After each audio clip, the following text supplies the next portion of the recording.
Baik, Assalamualaikum warahmatullahi wabarakatuh. Perkenalkan, nama saya Diki Aryan Fitra. Saya dari kelas 6A, yang mana di sini saya MBKM di PT Pupuk Sriwijaya Palembang yang berlokasikan di Kabupaten Kampar, Riau. Nah, yang mana di sini saya akan membuat tugas video proses pemasaran agribisnis yang bertujuan untuk menyelesaikan mata kuliah proses pemasaran agribisnis. Bagaimana videonya? Saksikan. PT Pupuk Sriwijaya Palembang adalah perusahaan yang didirikan sebagai pelopor produsen pupuk urea di Indonesia pada tanggal 24 Desember 1959 di Palembang, Sumatera Selatan dengan nama PT Pupuk Sriwijaya Persero.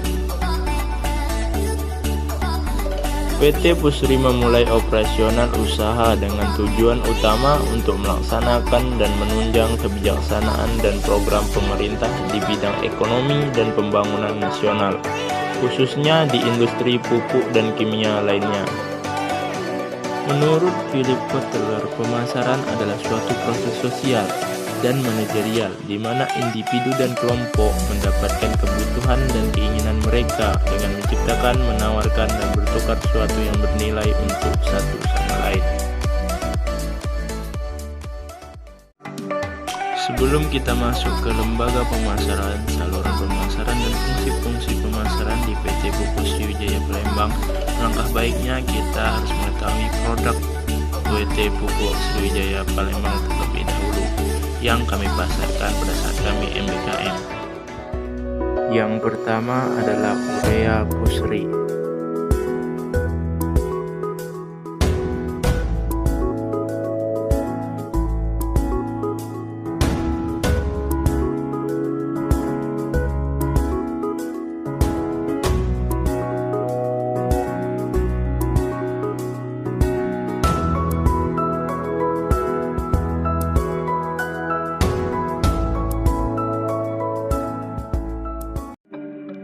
Yang kedua adalah NPK Pusri 17626.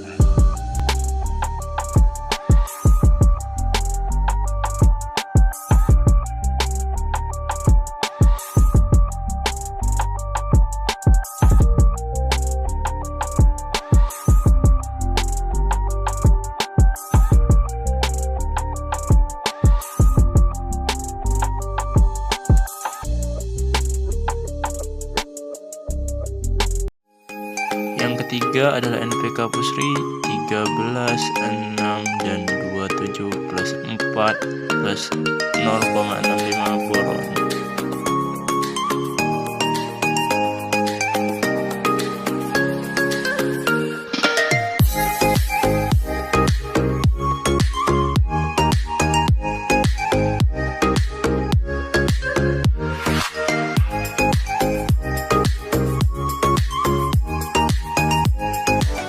Selanjutnya kita masuk kepada lembaga pemasaran, adalah badan usaha atau individu yang menyelenggarakan aktivitas pemasaran, penyaluran jasa dan produk pertanian kepada konsumen.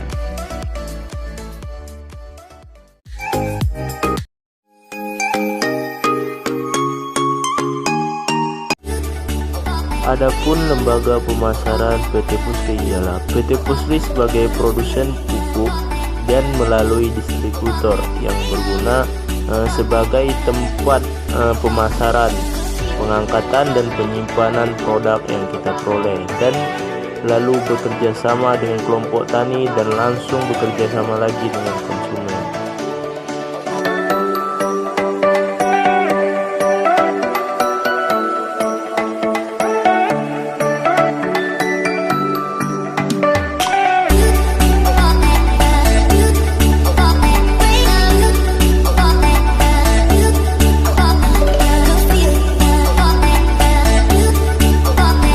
Karena kami MBKM dengan program makmur, maka saya akan menjelaskan pemasaran dengan program makmur. Yang pertama, distributor harus resmi dan legalitas. Yang kedua, pengajuan CPCL, calon petani, calon lahan. Yang ketiga, produsen mengeluarkan SKBP. Terus distributor melakukan penebusan, produsen mengeluarkan SO, lalu produsen mengambil pupuk di gudang. berikut adalah kegiatan program makmur. Yang pertama adalah sosialisasi tentang program makmur. Yang kedua ada pengajuan CPCL oleh Poktan atau Badan. Yang ketiga ada permodalan. Yang keempat off taker. Yang kelima distributor pupuk. Yang keenam ada on farm, dan yang terakhir finishing atau peningkatan produksi petani. Fungsi dalam proses pemasaran adalah tata niaga produk pertanian dari produsen hingga konsumen akhir. Terjadinya peningkatan nilai tambah baik berupa nilai guna, tempat maupun waktu dalam proses penjual belian. Fungsi pertukaran, yang mana PT Pupuk Sriwijaya sendiri sebagai produsen utama yang memproduksi dan membuat pupuk, yaitu sebagai pupuk urea, nitria, NPK, yang mana mereka langsung mengelola pupuk tersebut kepada distributor.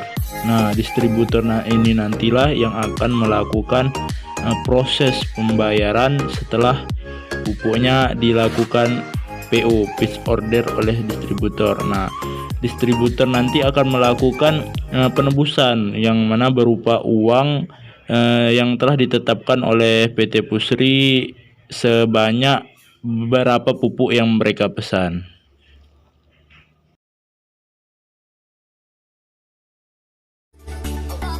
Baik, berikutnya adalah fungsi fisik dan fungsi fasilitas, yang mana PT Pusri melakukan fungsi fisik, yang mana mereka melakukan pengangkutan pupuk yang sudah dipesan oleh distributor atau kelompok tani.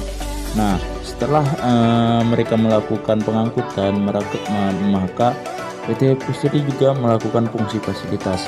Nah, di mana fungsi fasilitas ini untuk melengkapi fungsi fisik yang dilakukan oleh PT Pusri, di mana PT Pusri memfasilitasi tempat penyimpanan, tempat penggunaan pupuk, dan lain-lain sebagainya.